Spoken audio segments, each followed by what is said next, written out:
All right, good afternoon, everyone. Thanks for tuning in for another ATP Ride Report webinar session. My name is Ashley Pallon. If you haven't joined before, I oversee airline and corporate partnerships for ATP. And joining us today, we have Adam Kusie, who is a senior talent acquisition representative. And we have Jennifer Xiong. She's a talent acquisition representative for the Endeavor Air team. And they are here to talk to you guys about career opportunities at Endeavor Air, as well as the Endeavor Air STEP program. So Jen and Adam, thank you so much for joining us today. We're looking forward to hearing more from both of you. And while everyone's getting signed in, we're going to go ahead and put this poll up, and just curious to hear from you all if you are familiar with Endeavor Air's STEP program. So go ahead and vote. All right, right now it looks like it's about 50-50. Oh, a lot of you are just getting started, so good to know. We do have some that are familiar, some that are not. We're going to go ahead and give you about 10 more seconds to go ahead and vote on this. And just so you guys know, you will be muted for the duration of this session. If you have any questions for Jen and Adam, go ahead and put them in that designated Q&A area, which is on the bottom center of your toolbar. So we're going to go ahead and get our presentation launched for you guys. So to start, thank you again to Jen and Adam for joining us today. We would just like to find out a little bit more about your backgrounds. So Jen, we'll go ahead and start with you. Thank you, Ashley, and thank you for letting me and Adam and Endeavor join with your ATP webinar today. As Ashley mentioned, I am one of the talent acquisition representatives for Pilot Outreach. I've been with Endeavor for about 1 year and 3 months. Surprisingly, it's crazy, yeah, prior to that, I was in school for human resource management. So, perfect. And Adam? Good afternoon, Ashley. Again, thank you for having both Jen and myself here today. Just like I mentioned before, my name is Adam Kusie. I'm one of the talent acquisition outreach representatives with Endeavor. I've been here for a little over 4 years, so time really does fly in that sense. But although we miss having these, face-to-face interactions, this is a good plan B. And Ashley, you've been doing a fantastic job with facilitating these. So thank you again for having us here. Oh, well, thank you. Thank you both for joining us. We're really excited to have you and to learn more about the STEP program. So we'll go into greater detail shortly, but for now, can you just provide us a brief overview of Endeavor Air's operations? Yeah. Endeavor Air is a wholly owned subsidiary for Delta Airlines. We're actually one of the 3 Delta connection carriers. Prior to the pandemic, we did have like 100 flights plus flights a day, and then 15 million customers annually. As of August of 2020, we have 175 aircrafts and then 13 international destinations. Perfect, thank you. And in terms of equipment, since some of our viewers are just starting out, can you talk about what aircraft you fly and what bases you might fly to as an Endeavor pilot? Yeah, so as I mentioned before, we do have that. We do have a total of 175 aircrafts as of August 2020. Below, you can just see where the crew and maintenance bases are, and then the blue is just maintenance base only. We do supply the CRJ 900, 700, and 200. Prior to the pandemic, I do just say that just because states are varying with their flights.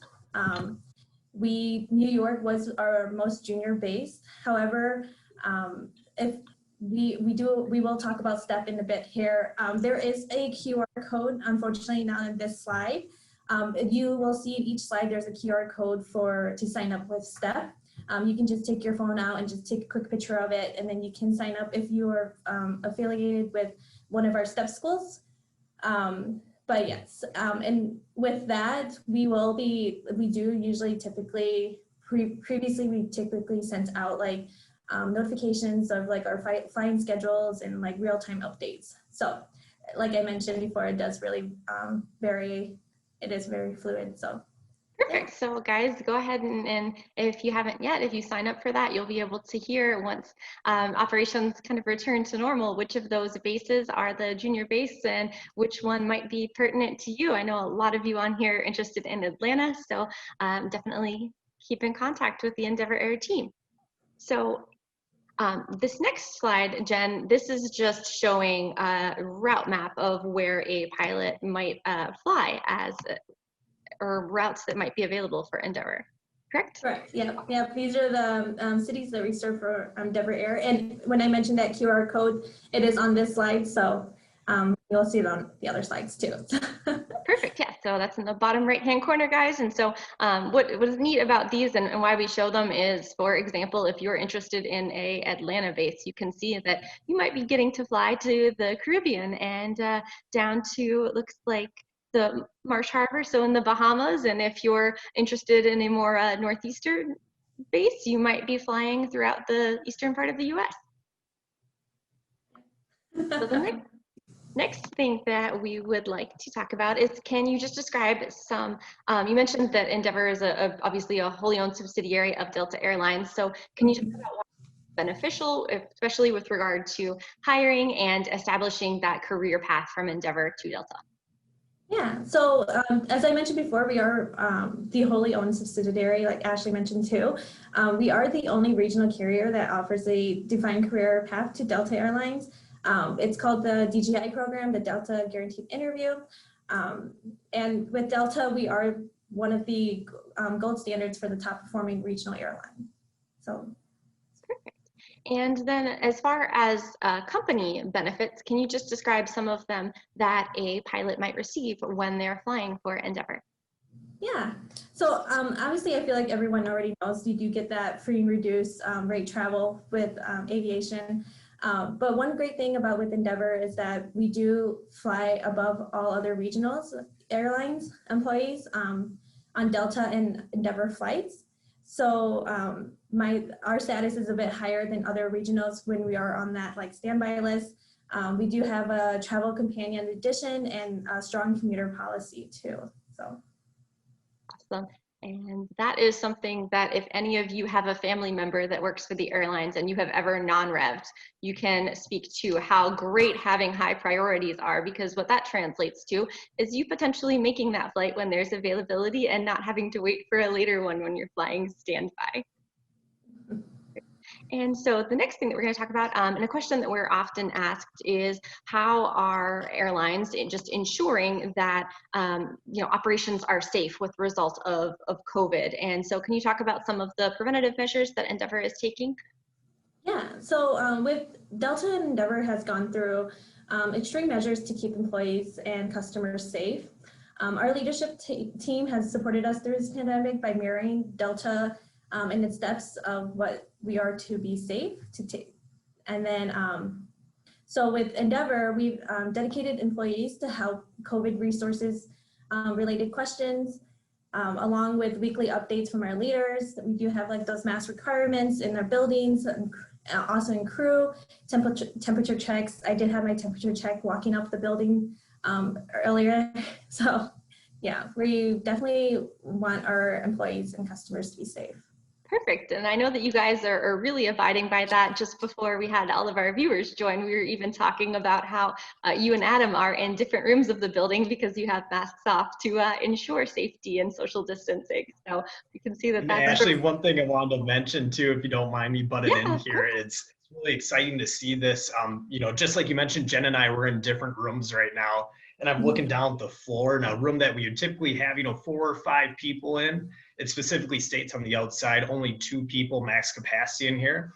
So I was going to try to pull up the mat that says, here's one spot to stand, but they're pretty solidly glued down there. So it's kind of funny, you kind of laugh at that, but I think it really does point to the real overall picture with Endeavor and Delta as a whole, is these aren't just temporary, minor set down things. These are things that we're taking very seriously, and they're implemented for the foreseeable future as well too, just not a temporary thing. So I thought that was kind of fun as well. Awesome. Well, hey, thanks for sharing that. It's good to see that you guys, like I said, from the top down, you are all taking part in that and making sure that social distancing is in place right now.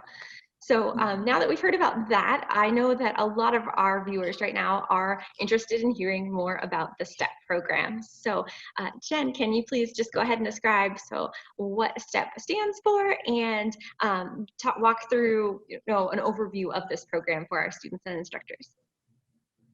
Yeah, yeah, as you all are probably thinking, what is STEP? So STEP stands for Student to Endeavor Pilot.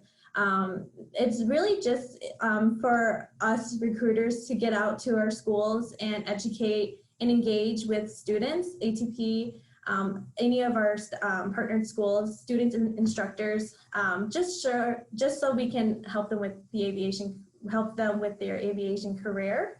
One good bright side of this step is that there is no commitment to it. I do know like there are other that have like a commitment, signed contract, but with step, it is no commitment for us. So. Perfect. And that was something actually I was going to bring up later, but I remember when ATP first became a STEP school, one of the questions in your FAQs was talking about there's no catch. You know, we fully believe in engaging and encouraging the next generation of pilots, regardless of what their career plans are. And you'd mentioned that it was, you know, the best way to help the industry just as a whole to understand what opportunities are out there and really what it means to become a regional pilot and support career decisions. So I just thought that was really interesting and unique that you guys have that approach. And we do thank you for visiting our I'm sorry, what was that? I said, and we thank you for visiting our students and instructors and providing these topics. Oh my gosh, it's a blast to go out there. I really do miss coming down and hanging out with Phoenix, in Phoenix with ATP. The students are great there, and honestly, it's just more just connecting with the students, and we want to see them succeed in the aviation career in the field. And no matter where they end up going, I mean, obviously we would love for them to end up with Endeavor at the end, but just seeing them succeed and watching them get their certificates and their ratings, that's the best part of it, is just being able to congratulate them once they get their hours or anything like that. So, yeah. Perfect. Well, I think there is a little bit more about the STEP program, so I'll let you talk about that. Yeah, so as I mentioned before, we are Delta's gold standards for the regional airlines. And so being in STEP, you're already kind of there, I would feel like. We give you that direct access to gold standards. We show you, we partner with Delta with a lot of things. And Endeavor pilots, typically prior to the pandemic of us visiting, we did have pilots come with HR representatives on campus to talk to students. So hopefully when this is all over, when appropriate and safe for everybody, we'll have those pilots out there again. So. Perfect. Well, I know that as part of the on-site visits to the STEP schools and locations, you do provide some educational presentations as well, correct? Correct, yeah. So we typically just like to, we send out a notice that we're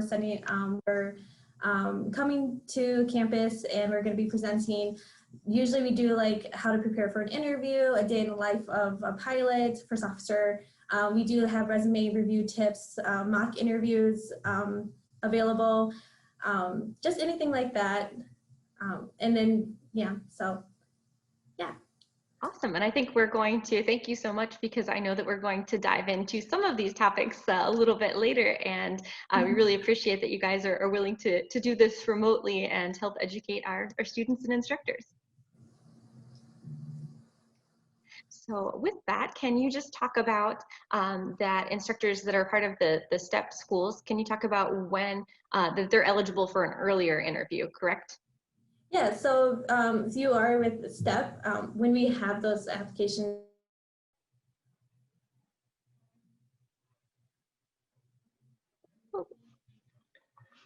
Let's see, did Jen go away there? I think she might have froze, so you might be taking over. Can you hear me okay? I can hear you, yeah.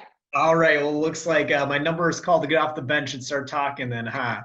So with this, jumping in here, once Jen gets back in the picture, we'll pass it back over here to her. But looking at on-site interviews, Ashley, just like you said, you are correct. So STEP instructors would be able to jump in when they're within 12 months of having their minimum hours, whether it be the full ATP or the restricted ATP, but that may vary candidate to candidate for that matter. And we'll talk about that a little bit later on as well too, but we'll see exactly what that time frame looks like as we resume our hiring, which we'll talk about here in a little bit.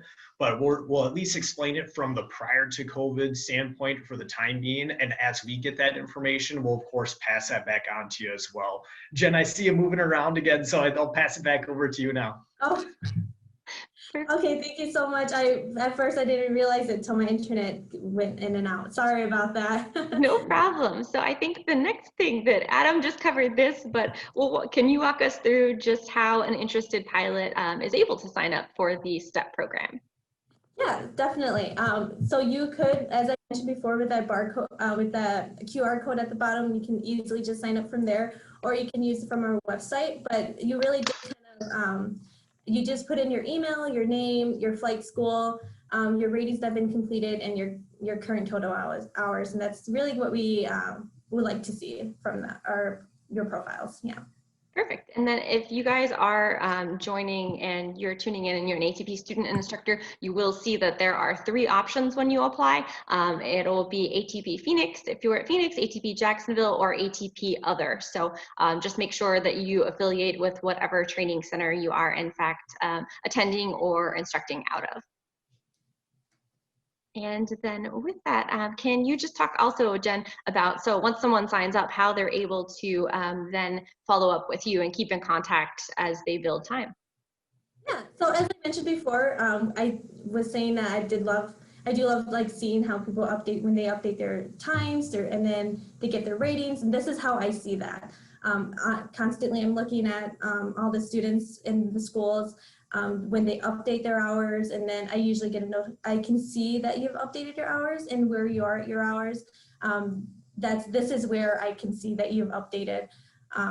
So, and then also with events, when we do have events out, or like right now we have that QR code.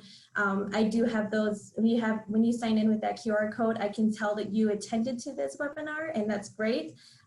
Or if I'm back out in the field, I'll have a QR code again, and you can also take a picture of that, and then you can show to me that you've attended to that. Seeing that you've attended to a lot of our like events, anything like that, that just kind of pops out for me to see. Then you can also update your hours there, as I mentioned before, in your ratings. So other than that, when you log back in, we don't ask any more additional information, just more of just like where you are at your hours and all that. Okay. And just to jump in here, Ashley, as well, too, this is something we're super excited about, especially as things have kind of transitioned into a more virtual setting. This helps us really understand and get to know these candidates as well. I haven't refreshed my other computer here since I think slide 3, but I can see, I believe it's Reed and Ada from slide 3 have interacted with us so far. So as we move forward, what will happen is we'll see, all candidates kind of update their profile, update their ratings, and it helps us celebrate those successes as well too. Then when we get back to that face-to-face interaction, it won't be oh, hi, what is your name? It'll be, oh, hey, so-and-so, great to see you again. How did this rating go? So that's kind of what this platform does, and that helps us build this relationship with all candidates at ATP as well. Perfect. Yeah, and that, I mean, that's great as well, because it allows you guys to see, how close someone is when they're progressing towards potentially reaching that time where they're able to get that interview out of the way, and then have that offer and be really excited about that. So thanks for expanding on that. So what are some of the ways that a pilot can connect with you if they are not possibly at one of those locations that there's a STEP regular routine visit? Yeah, so we definitely partners with the bigger events like WAI, OBAB, and like NGPA. I went to NGPA this past, I think it was spring. Oh gosh, time. And I definitely met with a lot of students up in NGPA who are also partnered with Endeavor, and they just come up and sign up, which is great. And I do love seeing students' faces that come in and they're like, I'm one of the schools, your partner schools, and then they sign up. So yeah, those are the other ways that they can also sign up, is just seeing us at other events too. Perfect. And it looks like there is some goodies that they might receive for attending. Yeah, definitely. We do want students and instructors to update their hours and times. Sometimes we do giveaways, like our CRJ, what was it, model? I can't even think of the word. Or just swag items, bigger swag items that we do. I do love seeing their faces when they win and then they get the prize. They get really excited about that. So. So you guys, the moral of the story is if you are attending these events, make sure to stop by the Endeavor booth and sign up. Yes. Awesome. Well, another thing that we want to talk about before we get into some of the interview process is just your affiliation with Delta and the Delta Guaranteed Interview. So can you just walk us through that added benefit of being a subsidiary and how that works? Yeah, so this actually was just attached this earlier this year. We had these DGI improvements. It was the interview, and after 18 months as captain, we do the preferential interview scoring. There's no job knowledge test. I've heard before from other pilots how excited they are knowing that there is no job knowledge test on here. And then if you repeat an interview, candidates, if you happen to not succeed in one at the interviews, you just have to go back to do that one instead of going back to do all of the others interview process. But then again, with the Delta Guaranteed Interview, just because of this pandemic and everything, we're just don't want to make it seem like we are doing those interviews right now. So. Perfect. But yeah, it's great information to have for in the future for once everything is able to resume to normal and we are all able to meet in person instead, to know that that pathway is in place. Awesome. And the next thing that we're going to talk about, and I know that Adam, you'll take over on some of this, is just some of the different ways in which in lieu of a traditional interview that will providing some information on the application process and the interview process. So thank you for taking the opportunity to do that with our viewers. I know that this would normally be a step presentation, but now it's remote. So with that being said, can you just walk us through what a pilot needs to apply as a first officer and basically, you know, how that varies with the traditional interview with the off the street versus the STEP program? Of course, so I'm excited to take in here and move on forward with the presentation from this point here. I'm taking a quick step back just to highlight the current time in the industry and where Endeavor is at this moment. So with our new hire classes, we have temporarily paused those classes. So because of that, it then kind of trickles down to the interviews itself. So along with that, we have temporarily paused our interviews, which goes to that next point, which would be the application as well. So at this moment, we have paused and closed that application window. However, this presentation is so important because the application process and the interview process for preparing for those doesn't exactly begin, you know, when those are open and when those are up and running. That begins right now. So it's important to still talk about these things and encourage students to put these things into consideration anyway. So starting off with the basic requirements here, you'll see ratings. And what we mean by that, would be we would need the commercial multi rating. However, it's always great to go above that and to get additional ratings as well. Especially with ATP, I know you offer the CFI, II, and MEI as well. With the current climate of the pilot job market, it's a great idea to explore things that you may not have considered before. So maybe if you thought about only getting your CFI and then wait until the airlines, maybe it's a great time to explore that II or even higher than there. You'll see the first class medical. So now for someone that is outside the STEP program, we do require that prior to interviewing with Endeavor. For those students in the STEP program, if by chance you do not have that first class medical, the follow-up question would be, would you be able to obtain that prior to starting with Endeavor? So that would be another little benefit to the STEP participants who are interviewing with Endeavor as well. So we mentioned coursework, you know, that depends on the candidate as well. It's in line with the ATP and the restricted ATP. So if you are going for the restricted ATP, of course, you need to meet the coursework requirements for those, for that qualification. Last thing there, you'll see flight time. So this is a very big differentiation between someone that would be off the street compared to someone that would be in the STEP program. But what we ask for is for STEP participants specifically, you would need to be within 12 months of having your ATP or restricted ATP minimum hours, which is double the time of someone that would be off the street, if you will. So that gives your STEP students the ability to interview at an earlier rate, which is fantastic for them. Perfect. Perfect. And then just to add on with that, can you expand on right now that you may not have the application up for a off the street first officer, but we don't want you guys to think if you are interested in the STEP program, you are able to register for that. So make sure that you grab, again, that QR code that Jen so graciously put in that bottom corner of all of these slides. The next thing that we'd like to talk about is, Adam, can you expand on just really what makes a desirable candidate? What characteristics make someone stand out? Perfect. Well, just like you mentioned, that QR code that will be going throughout the whole thing. My goal was to thank every person that interacted with it, but the list is already too big, so I don't think we have 2 hours blocked off for this presentation here. But Ashley, just like you were saying, you know, those are the basic requirements that we talked about before. However, that's for the basic candidate. And at the end of the day, the basic candidate does not get a job at Endeavor because we are looking for those that go above and beyond.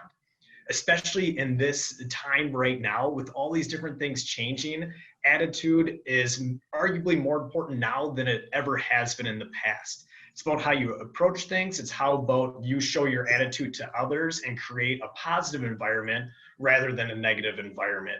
And those are skills that are really hard to teach. It's either you have that or you don't. So you really need to be cautious about that and bring that to Endeavor because we want to improve upon our positive culture that we have here as well. Talk about dedication. You need to show how dedicated you are to becoming a professional pilot, whether that be, you know, taking on additional responsibilities at ATP, getting involved in community service projects within your area. What's going to show your dedication to being the best you can be, both professionally and personally as well. Desire, time, effort, those are all kind of combined in the same things. But really when it comes into the documentation purpose for the application, the resume, you name it, really take your time and put that attention to detail into your various items that you have to present yourself as a professional pilot.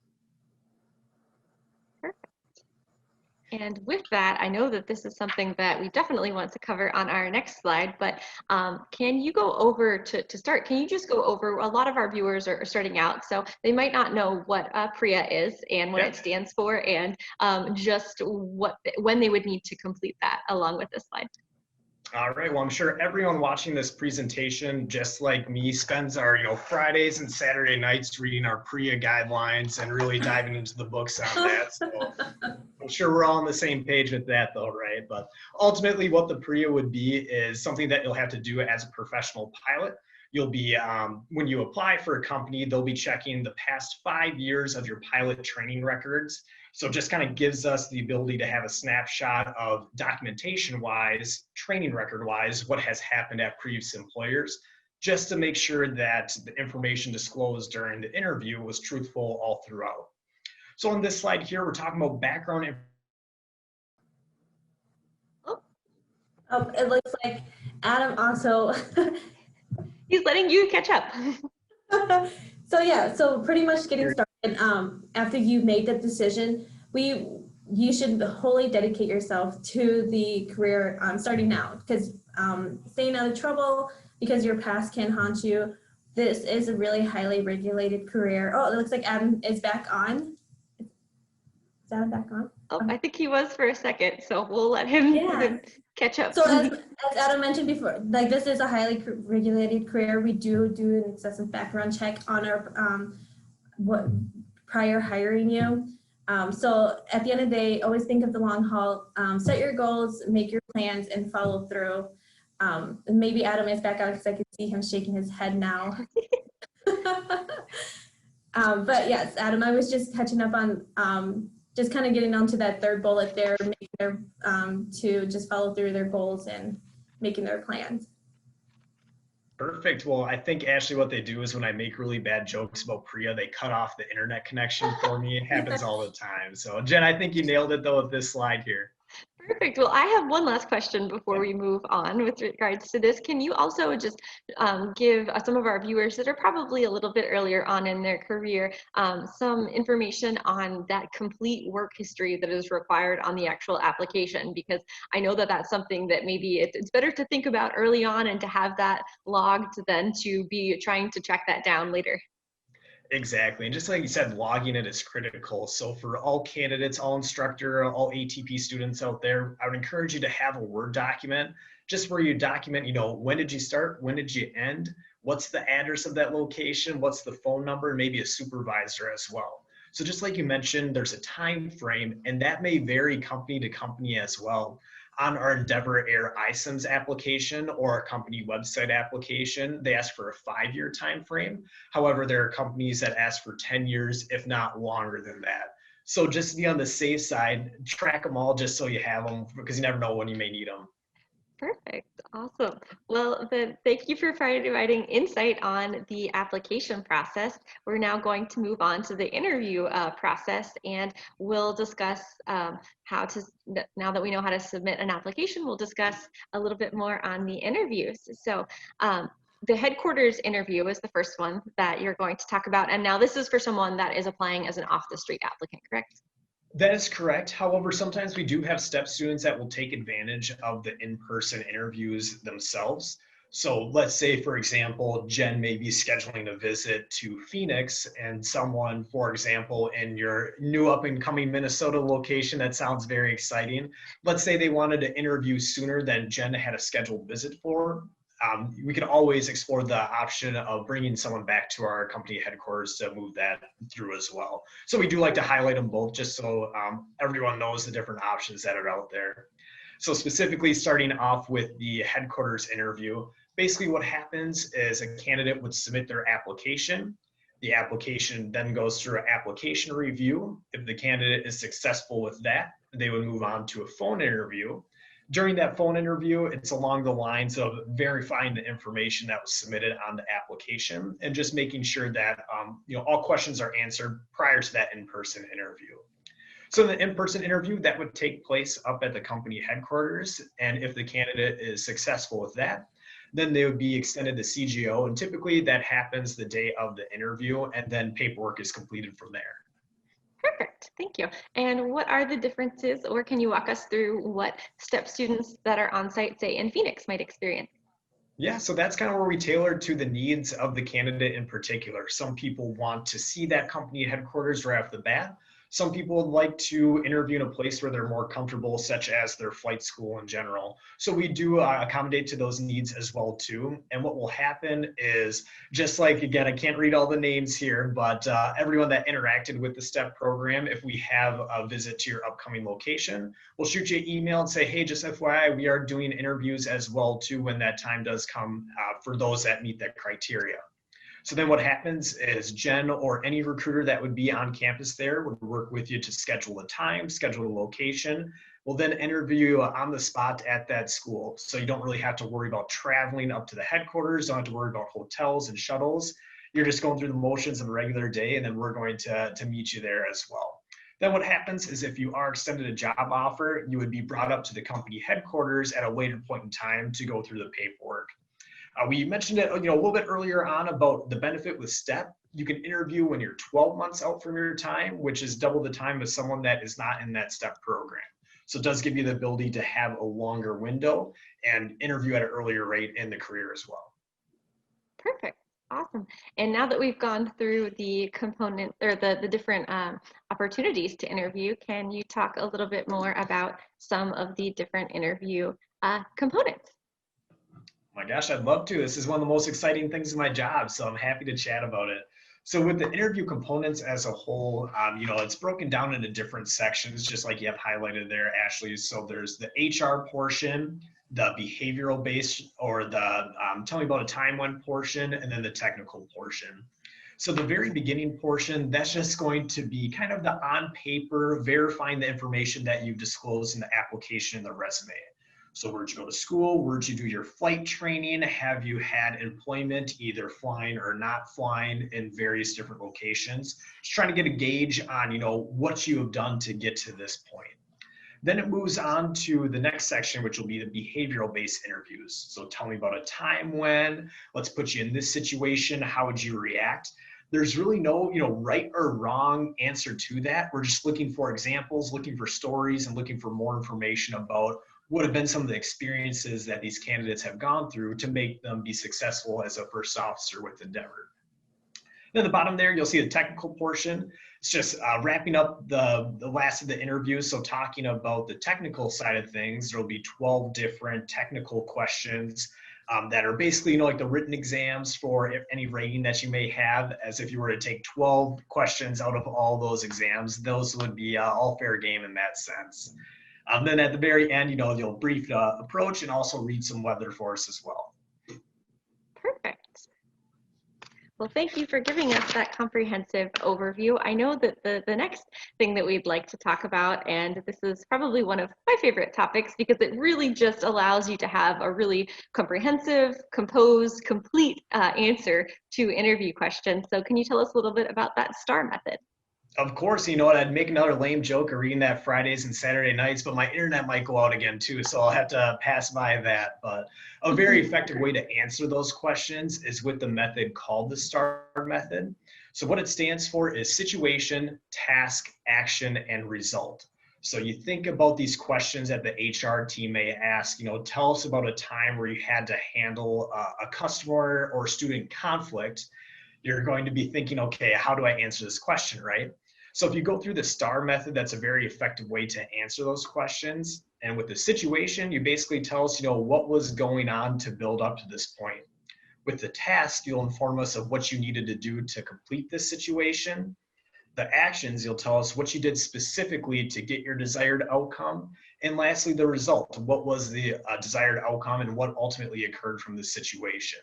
So it's a great way, and it's a very effective way for any ATP student or instructor to start thinking about now, how do you prepare for these types of questions? We'd encourage you to either have a note in your phone or a Word document where as these situations happen, think through them through the STAR method, document them. And if you review them, let's say 1 or 2 days before the interview, it will make a significant increase in your interview score just because you're going to prepare these, you're going to mentally think through them, and you won't be thinking about these situations on the spot with the stress of an interview at hand. That's great advice. And yeah, guys, definitely have a couple situations that maybe can be relevant to more than one of these tell me about a time when questions, because if you have those examples queued up in your mind, then you're really going to be less nervous and you're going to have a more complete thought out answer in advance. So next thing pertaining to the interviews, can you just talk about some of the things to remember or tips to ensure a successful outcome? Yeah, and we're just kind of wrapping things up here with both the application and the interview process itself here. So specifically with your application and with your resumes, ultimately they're snapshots of you. So this kind of gives us a picture of who you are, just because remember, we are screening quite a few different applications and resumes as they come through. So take your time with them, be thorough with them, be detailed with them, but make sure there's no grammatical errors or anything like that. A sloppy resume or sloppy application may be an indicator of a sloppy pilot.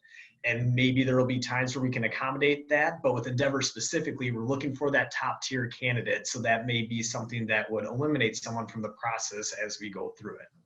So like we said, be complete, be thorough, be consistent. We mentioned proofread, not only for yourself, but also people that are not you anyway. You want another set of eyes on your application, want another set of eyes on your resume, and even with those behavioral-based questions, have a friend, have a trust one read through these questions with you and answer them as if they were an interview and ask for that honest feedback and what their thoughts are on that. Well, thank you so much for sharing all of that insight. Before we move on to our viewer Q&A and exit the presentation, we just have one more question for each of you, and that is, can you just give some of our viewers, if you had one piece of advice to give them, what would that be? Yeah, so for me, I had to think about this. I would say just be open to opportunities. Take as many chances as you can. I mean, like before we were talking about STEP, it's a free program. It's no commitment, anything like that. I think that's just a great opportunity to take as a student or an instructor. And also, we talked about this before, is just to be responsible, make responsible decisions, as it will follow you in your career. That's the two advice I have. Couldn't pick one. And Adam? Yeah. I didn't know if Jen's 2 would take away from my 1, but I guess I still get 1, so that's great. So, just really right now, what Endeavor has been focused on is how do we handle COVID-19 and how do we make sure our employees are safe and healthy as well. And there's really no SOP or step-by-step guide for how you handle a pandemic like we're experiencing right now. However, with our company specifically, what they pointed us back to was something called our Foundation of Flight. This is something that we hand out to every employee on their first day of work, and it's something that all of our managers review on a daily basis. Now, inside of that, it's a mixture of our mission, our vision, our principles, and our values. Now, why I bring this up for one piece of advice is because that's something that I hope that everyone watching this and every ATP student and flight instructor has their own foundation of flight or has their own mission statement, has their own values and principles as well. Because right now, chances are you're in a little bit of a different spot. You didn't expect, for those instructors in particular, they probably expected to be at the airlines right now. However, you can't worry about the things that you can't control, and that's where we're at right now. But the things that you can control are how you approach different situations and how you react to not your original plan. So as you come across those different situations, I would encourage all students and instructors to go back to their own values and their own principles and go off of those to make their decisions moving forward until they get to the ultimate goal or the ultimate place they want to be. Perfect. Well, sound advice from both of you. So thank you for that. And thank you both of you for sharing all of this information about the interview process and the STEP program with us today. And we're going to now move on to some of our viewer Q&A. So can you just, okay, so this is a question we get a lot. So what advice, I guess, do you have, this is from Reza, on someone that is still building hours? Yeah, I think before Adam, I think this is one of the, if you would like to advise Adam. Of course. So Ashley, the question was, what is the advice for someone building hours? Yes. Perfect. We kind of talked about it a little bit in the presentation, but when it comes to that airline interview, and bear with me, I'm making the assumption that the goal for this particular candidate is to go to the airlines, and please correct me if I'm wrong with that, but your interview really starts now. It doesn't really start when you're sitting in that interview room with the interviewers looking at you. So what I mean by that is we talked about that STAR method. So for this candidate, as he or she is building time, building experience, when you have those, really good days and those really bad days, take 5-10 minutes to reflect on them, to really think through what you learned from that, and most importantly, to document that information down, because you really never know when that's going to become an interview question. So that's one thing I'd highlight from the flight training side. The other piece of it is remember that a pilot is more than just your flight training. We're looking for candidates that are involved in their community, candidates that take on additional responsibilities. So start thinking about that now, what you can do to make yourself a better candidate for when that interview time does come. Perfect. And then a follow-up question from Reza is, he's just asking age requirements. So can you talk about the two on both ends, I guess? So we do have the age, I believe it's 21, correct, Adam? Yes, so we do have that age requirement for 21 before you apply, yeah.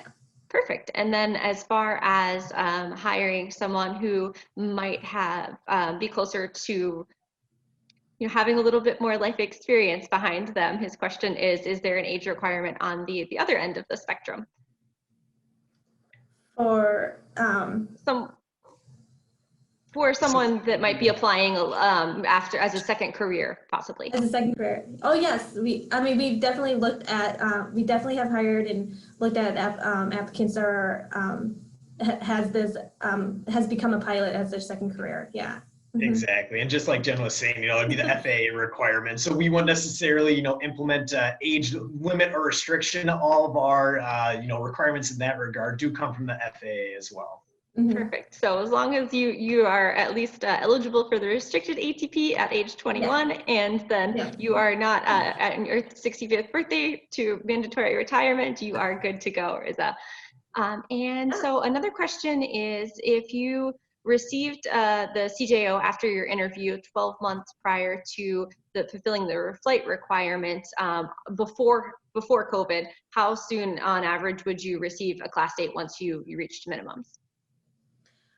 So definitely, when prior the pandemic, we did have we offered the CGO within 12 months of their expected date. And then most likely, I mean, before we had those class dates open, it was just more of like when you were available to start or when you were ready to start. But I can't speak for now or anytime moving forward, but that's how it was earlier this year, which is crazy, which is earlier this year.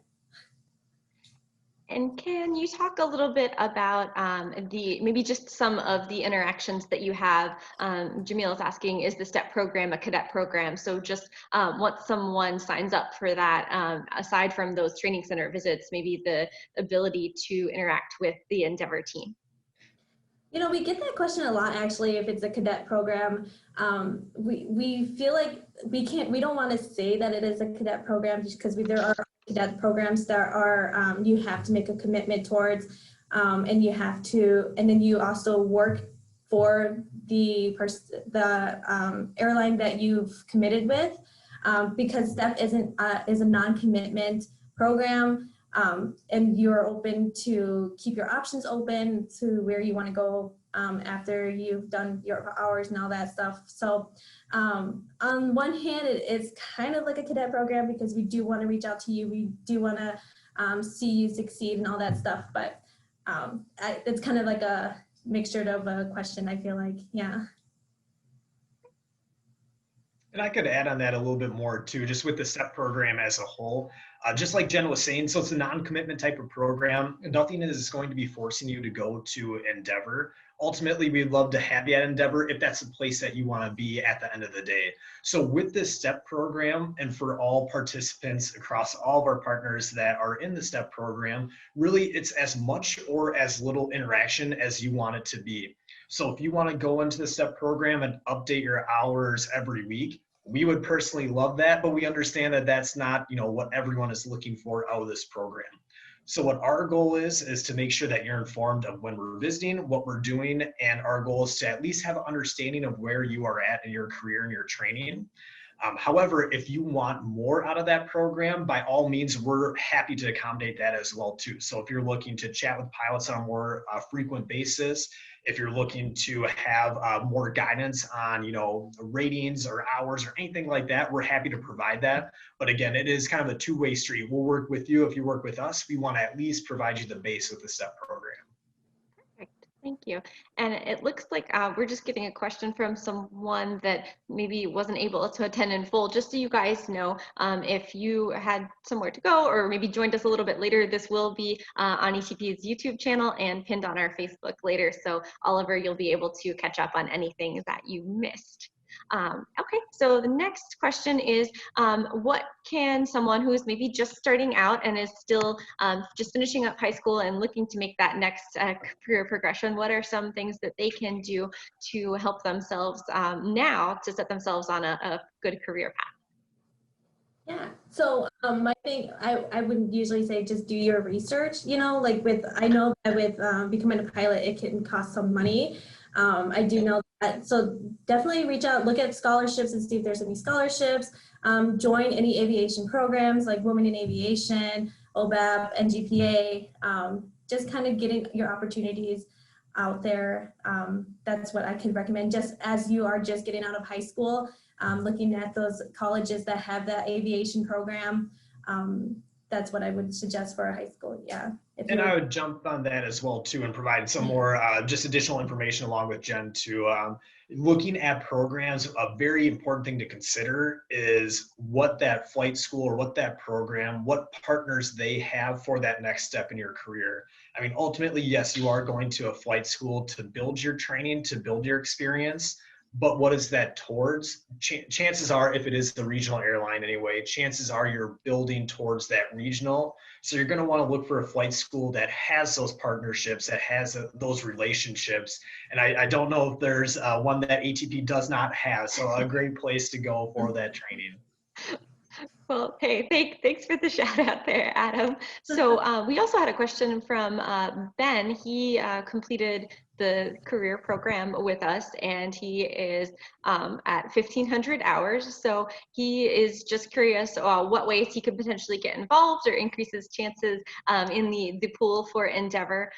He says he has completed his CTP and his ATP written, which is obviously great because that's just another thing that we talked about before, ways to advance yourself and your CFIs. That's another great one. But what advice would you have for him?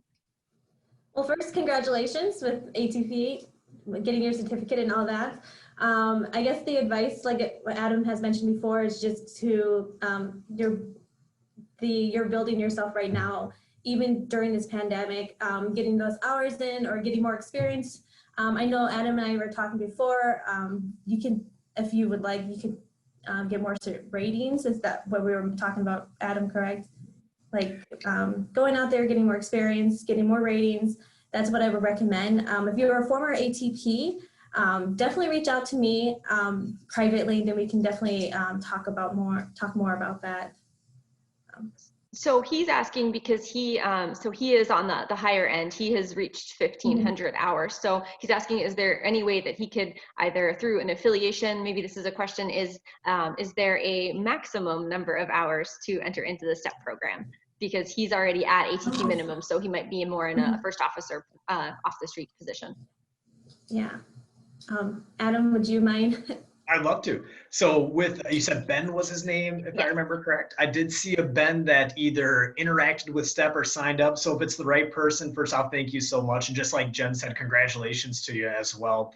So no, there's absolutely no limit or, maximum hours that you can achieve. And actually that is a very good thing for you. That means that, when things do pick up, when things do resume, you're ready to go. So what we would encourage to you is, yes, do sign up for that STEP program if you are in the ATP, if you're a flight instructing or a student from the ATP program. What that will do then is it's kind of an easy way to quickly then dive into your application, again, when that window does open. So when that application window does open, you'll be ready to quickly apply, and then we'll be notified that not only have you applied, but you're also at that point of time ready to interview.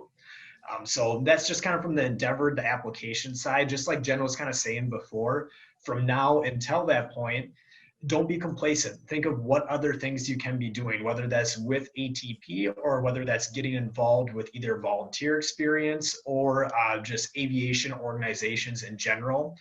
Keep on building your experience, keep on building your portfolio, and that will just make you that much more competitive of a pilot when the interviewing does begin. Thank you. And then Reed would like to know, I think he's just talking about, obviously Reed, we're not going to speculate, but I think something in terms of the pilot demand at Endeavor that might be of interest is, we talked a little bit about the DGI program, but we didn't quantify that. Can you, Adam or Jen, speak to how many pilots, once everything does resume for normal and past, had been every month forwarded on to Delta?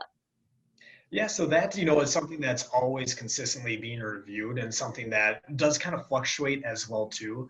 There were recent improvements to the DGI, and those were around the start of the new year. However, things have changed quite a bit since the beginning of January, right? So ultimately with that question, I don't have a concrete answer at this point in time. However, what I do know is Endeavor still does have that Delta guaranteed interview, which is something that's exclusive to Endeavor, and no other carrier does have that. Perfect. And so Reed, what helps with that is if pilots are at the top of the review and they're advancing on to Delta once hiring resumes and our industry stabilizes, then that is something that is a really great outlook for anybody who's looking to join Endeavor after reaching ATP mins or restricted ATP mins. And Jonathan would like to know, is the Foundation of Flight booklet that you talked about, is that something that maybe that you share with STEP students, or is there any way that he's able to obtain a copy to really just read a little bit more about your core values?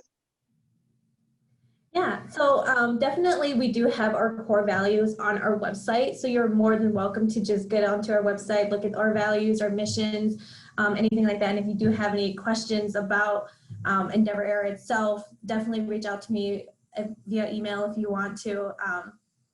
that's where I can recommend for you to just kind of look at our foundation of flight or mission and values is on our website. Yeah. And a couple more questions. So, and looks like, oh, there's quite a few. So Jamil, he wants to know, he's starting ATP soon. So congratulations, welcome. Will he be able, when is he able to sign up for STEP? And how frequently should you recommend he update his hours? Yeah, I would just say, I mean, once you start with ATP, you are more than welcome to sign up for STEP. You do not have to wait for me or for anybody to say, hey, sign up. Definitely on our website, you can sign up for ATP. For STEP through ATP. And then what was the second question again? Can you, sorry guys. Oh, how frequently should he update his hours? As much as you can, honestly. We know that you can be busy with flying and all that stuff, but just as much as you can, I would say. Yeah, I would say typically we see, candidates update their profile, every 2 months, maybe 3 months or so. As as selfish as we are, we want to know all the time. We do understand that this is probably pretty low on your priority list. You're focusing on your hours, focusing on your ratings, but just periodically, whether that be setting a little calendar reminder of your phone to do it once every 2 months, that's great. Just like Jen was saying, you are eligible for the STEP program day one at ATP or any of our partnered schools, even if you have 0 hours. And the reason for that is we don't believe that you are becoming a professional pilot after you have your instrument or after you have your commercial. You're becoming a professional pilot day one of your flight training course, because that's really when the interview process does begin. That's when you're building your experience. That's when you're building your stories. So that's where the STEP program comes a little different in that sense. Perfect. And it looks like he has quite a few questions. So thank you for being such a great viewer and active audience today. So if someone maybe is starting out and they've attended flight school and they're doing so at a younger age, what do you recommend if they don't perhaps have that 5 years of work experience? So we definitely do look, if you were in, did you mention they were in flight school? So he's going to be starting soon. So if he's on the younger end and maybe he was, starting this out of high school and doesn't have 5 years of work experience, what do you recommend that they list on the application? Yeah, so definitely we do look at the past 5 years of your employment. And if you are a student of flight, that's something that we look at too as part of your employment, because we understand that you can't be working full time and going to school. Obviously a flight instructing position, if you're in the flight school of ATP, but that's what I would recommend is that we also do look at the education too. So if he just started out of high school, you'd recommend he list student for anything to get him to that 5 year period? Okay, perfect. And he would also like to know, is it likely, and this is speculation, so I don't know that they'll have an answer, but how likely is New York City to remain a junior base? Yeah, with the pandemic, I can't guarantee. I don't know. It is very fluid, so everything's constantly changing. Each states have different flight loads. So I will not be able to answer that part. I'm on our end just because I'm not sure either. But in past, has it been a junior base? Has that been a junior base for a while? Yes, it has been the junior base. Perfect. Awesome. And then, okay, so how does aircraft selection work? Can you just talk about that a little bit? Adam, would you mind answering? Of course. And Ashley, I'm gonna be selfish. I'm gonna go back to that last question here, talking about New York for a little bit too. Sure. Something to keep in mind as well is that commuter policy. I apologize, I forgot the name of the gentleman that asked that question. Jamil. So Jamil, one thing to keep in mind is even if by chance New York is no longer that junior base, and let's say that's where you want to be, we do have that really strong commuter policy. Let's say, for example, you were based in Detroit for a period of time. It's second flight positive space. So what that means is, let's say you live in the JFK area and you're based in Detroit. You just need 2 flights to get to work. And as long as that second flight is a Delta aircraft, whether regional or mainline, if you don't make that first flight due to not enough space on that flight, with Endeavor's commuter policy, that second flight will be a positive space seat getting you to where you need to be for work. So I don't know exactly where you are at in your training or experience as a whole, but that's a huge piece of the puzzle, because there's that common term of airport appreciation time where you're sitting around the airport waiting to get on a flight to get to work. This takes that out of the way. So this will get you to where you want to be and your second option at the latest. So then you can play that game. You can have that commuter policy in your back pocket until you get the base that you are looking for, if that were to be New York, and if by chance you weren't able to get that right off the bat. And I'm sorry, I totally forgot the question you asked here. Oh, no problem. Let me see. Oh, he was also just interested, and we will say too, I've seen that's usually New York, or that general area is normally a junior base, so to speak, across the board. He was just asking as well, can you talk about how aircraft, how selection works as far as Gotcha. seniority and training for base and for aircraft? Understand. So it's based on operational demand. How we break up our aircraft is we have the 200 and then the 700, 900. So both are two different pilot groups. So what happens is in training, that's when you're assigned your aircraft, and that's when you're assigned your base as well. And it's based on the last 4 digits of your social security number. So if your last 4 are 9999, you would have the number 1 pick in the class. If it's 0000, you would have the last pick in the class. But keep in mind, it's that class specifically. So then the class after you, you'll still be more senior than all those people. But that's how you make your bid for the specific aircraft and base. So let's say, you were 1111 across the board, very low in your class. Well, let's say you wanted, the 900 in New York.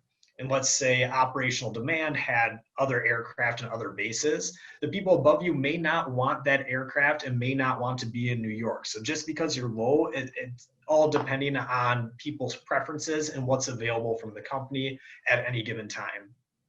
Perfect. Thank you. Well, I know we have approached our hour, so we will take one last question. And before we let you guys go, and this was from Anonymous. So they were just curious, can you talk about degree requirements? And if it's not required, is it something that helps set an applicant apart? Yeah, so for Endeavor, we do not require a college degree for you to apply. However, do know that Delta does require a 4-year degree, but definitely we do look at education as one of the speculation, one of the not requirements, but we definitely look at education as you're applying and interviewing with us. Perfect. All right. And I know I said that was the last one, but Chris had a follow-up one that I think deserves an answer. So once an aircraft is assigned, how do you go about changing it later in your career? So can we just reiterate that? Adam, I think I might have you take this one. Sounds good.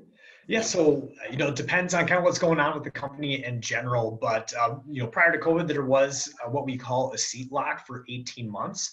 So what happens with that is, let's say you're based on the 900, the 700, 900, you will be on that aircraft for 18 months unless there's a certain, event within the company that may change that. So you're still free to circle around the bases. It's just that aircraft in specific would be an 18-month time period. But after that 18 months is up, let's say you wanted to, jump over to a different aircraft for whatever the reason may be, you'd be welcome to do so at that time. Again, pending on operational demand, if they have the ability for that. Perfect. Thank you. Well, guys, we have run into our hour, and I see Randy, your comment. Randy is one of our awesome instructors in Phoenix. I will definitely connect you with Jen so you can get a more concrete answer to that question later.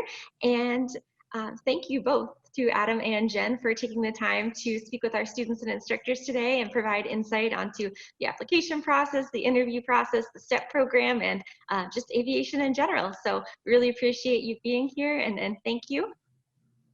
Thank you. Appreciate it, Ashley. Thank you. If anyone has questions, you can go to endeavorair.com for more information if you didn't grab that QR code, which hopefully you did for the STEP program. And then for upcoming webinars, feel free to go to atpflightschool.com/webinar.